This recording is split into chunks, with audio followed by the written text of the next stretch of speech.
Alright guys, Bad Richie here. Trying to do something right here to score some points with Miss Stancil, because I kind of screwed up on the last video, and, well, she won't let me cut up the frogs unless I do something right first, so I want to cut up the frogs with you guys. Now, I've got a heart here. As you can see, it's got lots of arrows, red and blue. Heart doesn't actually have red and blue arrows going through it, but for the sake of the drawing and so we know which way everything flows. As you can see, it's color-coded. The red and the blue stands for deoxygenated and oxygenated. Oxygenated meaning it's carrying oxygen, deoxygenated meaning it's not so much carrying oxygen. One of the things to note is that oxygenated blood not only has oxygen, it also has vitamins, minerals, good things that your body likes, and deoxygenated is carrying things that your body doesn't like and wants to get rid of, the waste products. Now, I've got a bigger diagram here. I just like it a little bit better because it's labeled and it's just bigger, easier to see. We're going to hit some parts here. You got the superior vena cava, you got the right atrium, you got the left atrium, you got the right ventricle, you got the left ventricle, you've got a tricuspid valve, you've got a bicuspid valve. Tri meaning 3, bi meaning 2. So, artery, veins. Arteries are different from veins. I know they look the same relatively, but the big difference is that veins are much, much smaller than arteries. I say much, much smaller, but neither one of them is even as big as this pencil. Probably closer to the lead in the pencil. The aorta is another big vein. It is the final part before the circulatory system goes in. Some things you can't see really are the lungs that hold the capillaries. That being said, we're going to start at the beginning. Blood comes in through the superior and the inferior vena cava. As you can see from the top and the bottom, goes into the right atrium. When the heart beats, it contracts and expands, pushes blood from the right atrium into the right ventricle, from the right ventricle to the pulmonary arteries to the lungs, lungs to the veins, the pulmonary veins, I should say. The pulmonary veins to the left atrium, left ventricle, aorta, starts over. Now, having said that, these right here, this is the septum, same thing that's in your nose. The deoxygenated and waste blood comes in here, gets pushed out of here. Now remember, at no time are these empty. If they were empty, bad things would happen. So, blood comes in. When the blood that's in here moves to here, more blood comes in to refill this instantly. Happens, boom, boom. Okay. Hits the arteries, it's filtered into the lungs. The lungs have capillaries in them. The capillaries act as a filtration system that filters out all the bad things in the blood, all the waste products, all the CO2. And then it puts back in the good stuff, the oxygen, the vitamins, minerals, the things that your body really, really likes. Hits the left atrium, gets pumped into the left ventricle, goes from the left ventricle up into the aorta. Once it hits the aorta, goes in all sorts of different directions. Now I say all sorts of different directions, but really it goes up and it goes down. The down blood goes to your legs, your abdomen, and most of your internal organs. It's very important that blood keeps going to those because without blood, bad things happen to your organs.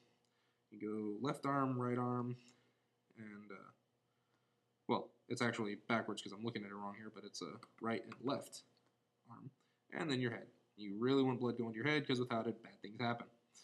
It would just be a bad day. And as I said, once it goes through there, it goes up into your head, circles around, goes through your arms, cycles through your body, and then comes back in the inferior and superior vena cava. A couple of things to note. CO2 is carbon monoxide, and keyword there being carbon. Every living thing, if it breathes, eats, moves, clucks, whatever, and plants, let's not forget plants, they're all made of carbon. Everything is made of carbon. That's why, in case you've ever heard of it, carbon-based life form, guess what, that's us. The blood is a liquid. It is not blue. It is not black. It is an extremely dark red verging on purple. Now, as you may or may not know, I'm betting you guys know it, because you guys are pretty smart, but we're going to go ahead and go through it anyway. The blood carries red blood cells, white blood cells, platelets, and plasma. The plasma is important in that it is an extra fluid that keeps the volume up in your veins and helps keep the blood flowing. The platelets are things within your blood that help keep the body in homeostasis, help keeps everything balanced. And if you get hurt, you're bleeding, paper cut, gash, whatever, clots your blood. These are good things because without the blood clotting, you would just keep bleeding and nothing good can come from constant bleeding. Then you've got white blood cells. The white blood cells are what comes from the bone marrow. It helps fight off infection, disease, sickness, bad things. The red blood cells are the vehicles that carry the oxygen. What happens is when the red blood cells hit the capillaries in the lungs, the carbon monoxide attached to the red blood cells gets stripped away and is instead infused with oxygen molecules, which are then sent back out. I can't think of a really good explanation for that, but I'm sure Miss Stansel has something. Then you've got, let's talk about the arteries, veins, and capillaries again, just real quick. Arteries and veins are essentially the same thing, just one's significantly bigger, holds higher blood flow. You can think of them as the branches of a tree, and the veins are the little limbs that go off and hold the leaves. And the leaves would be the capillaries in the lungs. So there's that. One of the major functions of the heart, is to carry nutrients to the rest of your body. It's good things. Your heartbeat alters depending on what you're doing. I mean, you can be sitting still, listening to me drone on about the heart, and you're probably going to have a pretty slow heart rate. When Miss Stansel starts handing out the test later, your heartbeat will probably be a little higher. When you go out for PE, sports, running around, watch a scary movie, it'll be a little bit faster. I'm thinking that's pretty much it.